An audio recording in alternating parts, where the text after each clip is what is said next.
పూర్వకాలంలో పండరీపురంలో ఒకానొక భాగవతుడు ఉండేవాడు. అతని భార్య కమల పతిభక్తి పరాయణురాలు. ఆ దంపతులు అతిభక్తితో రుక్మిణీదేవిని ఆరాధిస్తూ ఉండేవారు. ఒకరోజున దేవి వారి ఎదుట సాక్షాత్కరించి, మీ భక్తికి నేనెంతగానో సంతోషించాను, ఏదైనా వరం కోరుకోమని అడిగింది. అందుకు వారు, నీకు తెలియంది ఏముంది తల్లి, సంసార యాత్ర సుఖంగా సాగిపోవటానికి తగిన సాధనం ఏదో అది నువ్వే ఆలోచించి మాకు అనుగ్రహించు అని కోరుకున్నారు. అప్పుడు రుక్మిణీదేవి సర్పవేదిని వీరికి అనుగ్రహించింది. ఆ సర్పవేదితో ఏది తాకినా సరే బంగారం అయిపోతుంది. అటువంటప్పుడు ఇక భాగవతుడికి దరిద్ర బాధ తొలగిపోయినట్టేగా. మరి ఆ కుటుంబం నిశ్చింతగా ఉండటంలో ఆశ్చర్యమేముంది? అయితే ఈ రహస్యం మాత్రం పెట్టకైనా తెలియనివ్వకూడదు అని చెప్పి భార్యని బాగా కట్టడి చేసి హెచ్చరించాడు భాగవతుడు. ఆ ప్రకారమే వారు పైకి భేదవాళ్లల్లా నటిస్తూ కాలం వెళ్ళబుచ్చుకుంటూ వచ్చారు. ఇలా ఉండగా ఒక రోజున భీమరేది నదిలో నామదేవుని భార్య స్నానం చేస్తూ ఉండగా భాగవతుని భార్య కమలావతి కూడా అక్కడికి వెళ్ళింది. ఇద్దరూ లోకాభిరామాయణం ప్రారంభించారు. అక్క, మా స్థితి ఏమని చెప్పుకునేది? సంసారం గడవడం చాలా కష్టంగా ఉంది. నా భర్త చూడబోతే వైరాగ్యంతో తిరుగుతారే గాని ఎన్నాళ్ళకి కూడా ఒక్క పైసా ఆర్జించడం కనబడదు. ఎలా గడుస్తుందో ఏమిటో అంటూ వలవలా ఏడుస్తూ తన బాధనంతా వెళ్ళబుచ్చుకుంది నామదేవుని భార్య. అందుకు కమల, అలాగటమ్మా చెల్లి, ఎవరితోనూ చెప్పను అంటే నీకు నేను ఒక రహస్యం చెప్తాను. నువ్వు మాత్రం నాకు చేతిలో చెయ్యి వేసి మాట ఇవ్వాలి సుమా అని మాట పుచ్చుకుని ఇలా అంది. చెల్లి, ఈ మధ్యనే మా ఇలవేలిపోయిన రుక్మిణీకాంత మా భక్తికి మెచ్చి మాకు ప్రత్యక్షమై మాకు సర్పవేది అనే ఒక మహత్తరమైన వస్తువుని అనుగ్రహించింది. దానితో ఏది తాకితే అది బంగారం అయిపోతుంది. మేం దానితోటే బంగారం చేసుకోవటం వల్ల దరిద్ర బాధని తగ్గించుకోగలిగాం. మొత్తానికి చెప్పాలంటే దరిద్ర బాధ పోయింది.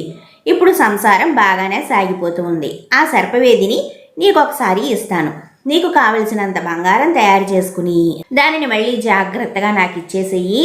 ఇదిగో ఈ రహస్యం మాత్రం నీ భర్తకి సైతం చెప్పకూడదు అని మళ్ళీ మళ్ళీ మాట తీసుకుంది. మాట తీసుకుని గబగబా ఇంటికి వెళ్ళి సర్పవేదిని తెచ్చి ఆమెకి ఇచ్చింది. నామదేవుని భార్య ఆనంద పారవస్యంతో ఉప్పొంగిపోయింది. కనబడిన వస్తువు కల్లా సర్పవేదిని తాకించింది. బంగారం చేసుకుని దానితో సమస్త పదార్థాలు కొనుక్కుని సుఖంగా ఉంటూ ఉంది. ఈ సందడిలో సర్పవేది తిరుగుగా కమలాబాయికి ఇవ్వడం మర్చిపోయింది. ఆమె ఇలా ఉప్పొంగిపోతూ ఉన్న సమయంలో నామదేవుడి ఇంటికి వచ్చి ఇల్లంతా బంగారం కావటం చూసి అమితంగా ఆశ్చర్యపోయాడు. వంట చేస్తూ ఉన్న భార్యని పిలిచి, మనకి బంగారు పాత్రలు, ఇంత బంగారం ఎక్కడి నుంచి వచ్చింది, నీకెవరిచ్చారు అంటూ ప్రశ్నలు కుప్పించాడు. అందుకామె, ముందు భోజనానికి లేవండి, తర్వాత మీరు అడిగిన ప్రతి ప్రశ్నకి నేను జవాబు చెప్తాను అని సర్దుబాటు చేయబోయింది. కానీ నామదేవుడు ఉగ్రుడై, ఓసి ఇల్లాలా, ఆ ఆటలన్నీ నా దగ్గర సాగవు, ముందుగా చెప్తావా చెప్పవా అని గట్టిగా గద్దించాడు. అప్పుడు ఆమె హడలిపోయి సర్పవేదిని గురించి వివరాలన్నీ దాచకుండా ఆయనకి వివరించి చెప్పేసింది. అందుకు నామదేవుడు, దుర్మార్గురాలా, ఎంత పని చేసావు, ధనం అనేది సన్నిపాత రోగం వంటిది, ఆ విషయం నీకు తెలియదా? మాతాపుత్ర విరోధాయ హిరణ్యాయ నమో నమః అనే శాస్త్రవాక్యం వినలేదా? తే ఆ సర్పవేది ఇటుతే అని చెప్పి గద్దించి ఆమె మాటల్ని కూడా వినకుండా అడిగిపుచ్చుకుని వేవేగంగా భీమరథికి వెళ్ళి మొలలోతు ప్రవాహంలో దిగి సర్పవేదిని గిరగరా తిప్పి విసిరి పారేశాడు. తేలికైన హృదయంతో తిరిగి ఇంటికి వచ్చేశాడు. నామదేవుని ఇంట్లో ఇలా ఉండగా పని మీద ఊరికి వెళ్ళిన భాగవతుడి ఇంటికి తిరిగి వచ్చి కంటికి మింటికి ఏకధారగా ఏడుస్తూ ఉన్న భార్యని చూసి, ఎందుకలా విచారిస్తూ ఉన్నావు అని అడిగాడు. దాచడానికి వీలు లేక కమల చేసిన తప్పిదం అంతా విప్పి చెప్పేసింది.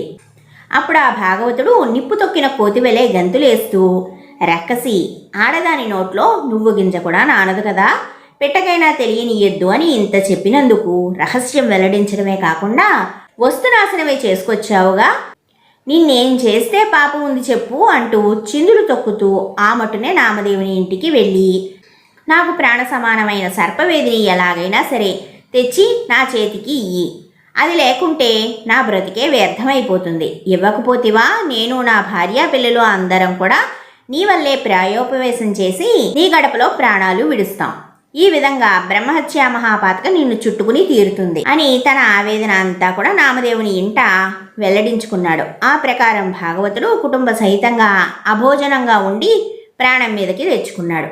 అందుకు నామదేవుడు, ఓయి భాగవతోత్తమ, నీ సర్పవేదిని భీమరథిలో విసిరివేశాను. మన ఉభయుల శ్రేయస్సు కోరే ఇలా చేశాను. ధనం అంటే భక్తుల్ని దేవుడికి దూరం చేసే సాధనం, అనర్థకమైన పదార్థం. అజ్ఞానం చేత దీనికోసం లోకులు పాకులాడతారు. మీ ఇంటిలో ప్రారంభమైన అజ్ఞానం అంటురోగంలాగా మా ఇంటికి కూడా పాకింది. అందుకనే ఈ పనిని చేశాను అంటూ ధనం మీద భాగవతునికి విరక్తి కలిగించడానికి గాను ప్రయత్నించాడు. భాగవతుడు ఈ మాటలకి తృప్తి పడకపోవడం గమనించి, భాగవతాగ్రేశ్వర, పారవేసిన మీ సర్పవేదిని మీకు తిరిగి ఇస్తాను రండి అంటూ అతనిని వెంటబెట్టుకుని భీమనది వద్దకి వెళ్ళాడు. నామదేవుడు అతనిని గట్టు మీద నుంచోబెట్టి నదిలో ఒక్క మునక వేసి గుప్పిడి నిండా ఇన్ని రాళ్లు తీసుకువచ్చాడు. అయ్యా భాగవత, నా గుప్పిట్లో ఉన్నవన్నీ కూడా సర్పవేదులే. అందులో నీది ఏదో నువ్వే పరీక్షించి తీసుకో. తక్కిన వాటి కోసం ఆశపడితివా? నీ తల వేయి వ్రక్కలో అవుతుంది సుమా అంటూ గుప్పిట విప్పాడు. అందులో ఉన్నవన్నీ కూడా సర్పవేదులే. అన్నీ ఒక్కలాగే ఉన్నాయి. తాకి చూస్తే బంగారం చేసే గుణం వాటన్నింటికీ కూడా ఉంది. ఎంత పరీక్షించినా భాగవతుడు తన సర్పవేదిని గుర్తించలేకపోయాడు. చివరికి విసిగి ఆ రాళ్లన్నీ నదిలో విసిరివేశాడు. భగవంతుని అనుగ్రహం వల్ల అతనికి విరక్తి కలిగి ఆత్మజ్ఞానం ఉదయించింది. అప్పుడు భాగవతుడు తన అజ్ఞానానికి సిగ్గుపడి నామదేవుని కాళ్లపై పడి క్షమించమని వేడుకున్నాడు. నాకు ఈ రాతిరత్నాలు వద్దనే వద్దు, జన్మరాహిత్యం చేసేటటువంటి ముక్తిప్రదమైనటువంటి మణి కటాక్షించు అని నామదేవుణ్ణి కోరుకున్నాడు. అప్పుడు నామదేవుడు అతన్ని లేవనెత్తి కృతార్థుడవయ్యావు అని చెప్పి పంచాక్షరి మహామంత్రాన్ని ఉపదేశించాడు. ఆనాటి నుండి భక్తి శ్రద్ధలతో భార్యాభర్తలిద్దరూ పంచాక్షరి మంత్రాన్ని తదేక దృష్టితో మనసా వాచా కర్మణ ఈశ్వరుడిపై దృష్టి పెట్టి జపించి పూజించి ఈశ్వరానుగ్రహ ప్రాప్తిని పొంది మోక్షసిద్ధిని పొందారు. కథ కంచికి మనం ఇంటికి. ఈ కథ నాతో పాటు మీ అందరికీ కూడా నచ్చింది అనుకుంటూ ఉన్నాను. మా కథని లైక్ చేసి షేర్ చేసి కామెంట్ చేయండి. మీరు కనుక ఇదే మొదటిసారిగా మా ఉమా చందమామ కథల ఛానల్ చూస్తూ ఉన్నట్లయితే మా ఛానల్ సబ్స్క్రైబ్ చేసుకుని పక్కనే ఉన్న బెల్ ఐకాన్ యాక్టివేట్ చేసుకోండి.